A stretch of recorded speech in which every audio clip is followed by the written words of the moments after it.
بسم اللہ الرحمن الرحیم لإیلاف قریش، اس لیے کہ قریش کو میل دلایا، ایلافہم رحلۃ الشتاء والصیف، ان کے ٹھنڈی اور گرمی دونوں کے موسم میں کوچ کرنے میں میل دلایا۔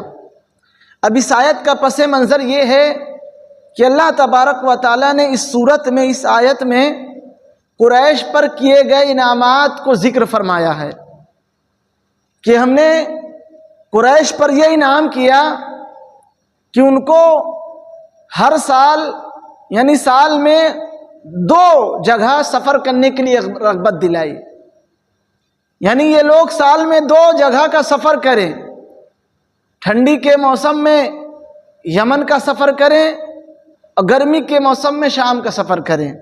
بہرحال یہ لوگ سال میں 2 بار باہر ملک کا سفر کیا کرتے تھے اور وہیں جا کے تجارت کیا کرتے تھے۔ جب تجارت کرتے تھے اس کا مال وہ لوگ عرب بھیجتے تھے، یعنی سعودی بھیجتے تھے۔ کیوں بھیجتے تھے؟ کیوں اللہ تبارک و تعالیٰ نے رغبت دلائی؟ کیونکہ جہاں یہ تھے وہاں نہ کوئی معاش کا ذریعہ تھا، نہ وہاں کوئی کھیتی ہوا کرتی تھی، کچھ بھی نہیں ہوا کرتا تھا، وہ تو بنجر تھا۔ تو اللہ تبارک و تعالیٰ نے ان کے دل میں یہ بات ڈالی کہ باہر نکلیں، شام جائیں، یمن جائیں، تاکہ وہاں ہم بزنس کریں اور جو بزنس سے ہم کو منافع ہو وہ پیسہ بھیجیں اپنے ملک۔ اور ویسا ہی ہوا، وہ لوگ وہاں گئے، وہاں سے کما کر جو فائدہ ہوا اس پیسے کو اپنے ملک بھیجتے، یعنی سعودی بھیجتے، جس کی وجہ سے وہاں کے لوگوں کا پالن پوشن ہوا کرتا تھا۔ تو اللہ تبارک و تعالی نے اس انعامات کو ذکر فرمایا اور کہا کہ اگر ہم تمہارے دل میں یہ بات نہ ڈالتے، تم کو رغبت نہ دیتے، تو اللہ اکبر تم کیا کھاتے، تم کیا پیتے۔ اور یہ جو شام جاتے تھے، یمن جاتے تھے، اور ان کا جو اتنی تیزی کے ساتھ بزنس چلنے لگا، اس کی وجہ تھی کہ یہ اہل حرم تھے، یعنی حرم والے ان کو کہا جاتا تھا۔ تمام لوگ حرم آتے تھے حج کرنے کے لیے، اور جب یہ باہر جاتے تو لوگ ان کی بڑی تعظیم کرتے، عزت کہتے کہ حرم سے آئے ہیں۔ تو اس حرم کی وجہ سے، اہل حرم ہونے کی وجہ سے ان کا بزنس اور تیزی کے ساتھ بڑھنے لگا۔ تو اللہ تبارک و تعالی نے کہا یہ تمہارا جو بزنس چل رہا ہے، تمہاری تجارت چل رہی ہے، اس گھر کی وجہ سے چل رہی ہے۔ جب اس گھر کی وجہ سے چل رہی ہے، اس گھر کی وجہ سے تمہاری فیملی کھا رہی ہے، تمہارا پورا ملک کھا رہا ہے، فَلْيَعْبُدُوا رَبَّ هَذَا الْبَيْتِ، تو لوگوں کو چاہیے اس گھر کے معبود کی عبادت کریں۔ فَلْيَعْبُدُوا رب هذا البیت، لوگوں کو چاہیے اس کعبۃ اللہ کے رب کی عبادت کریں، اس گھر کے مالک کی عبادت کریں۔ لیکن آج، اور دیکھ لیجئے، آج بھی عرب میں کچھ نہ ہونے کے باوجود، کھیتی باڑی نہیں ہوتی، پیڑ پودے کچھ نہیں ہے، لیکن آج بھی وہاں کسی بھی چیز کی کوئی کمی نظر نہیں آ رہی ہے۔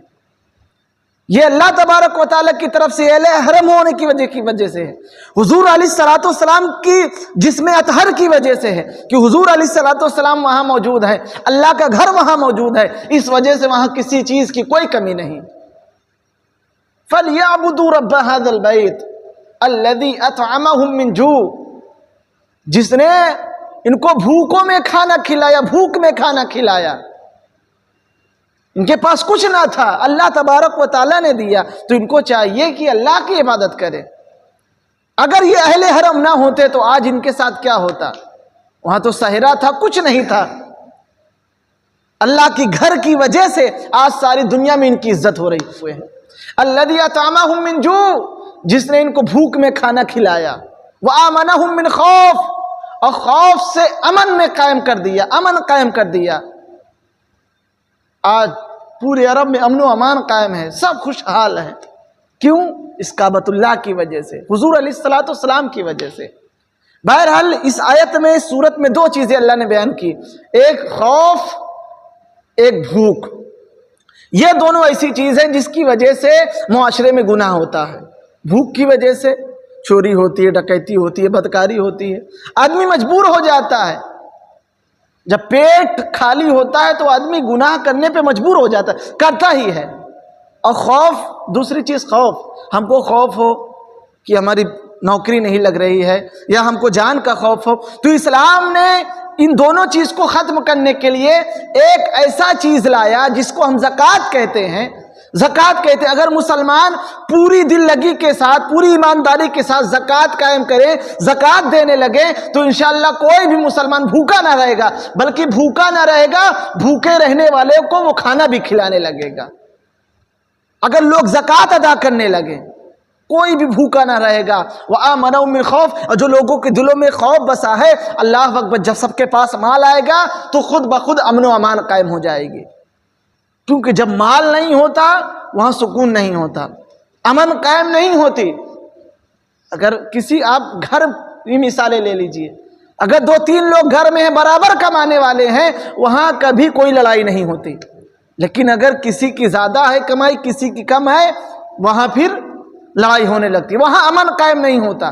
تو اسلام نے ایک ایسا بہترین طریقہ نکالا جس کی وجہ سے بھوک بھی ختم کی جا سکے، اور جو خوف ہے اس کو بھی ختم کیا جا سکے، اس کو ہم زکوٰۃ کہتے ہیں۔ اگر پوری دنیا کے مسلمان سچے طور پر اپنے ملک میں زکوٰۃ ادا کرنے لگے تو انشاءاللہ نہ کوئی بھوکا رہے گا، نہ کوئی خوف زدہ ہوگا، انشاءاللہ سب کے یہاں امن و امان قائم ہو جائے گا، بلکہ پورے ملک میں امن و امان قائم ہو جائے گا۔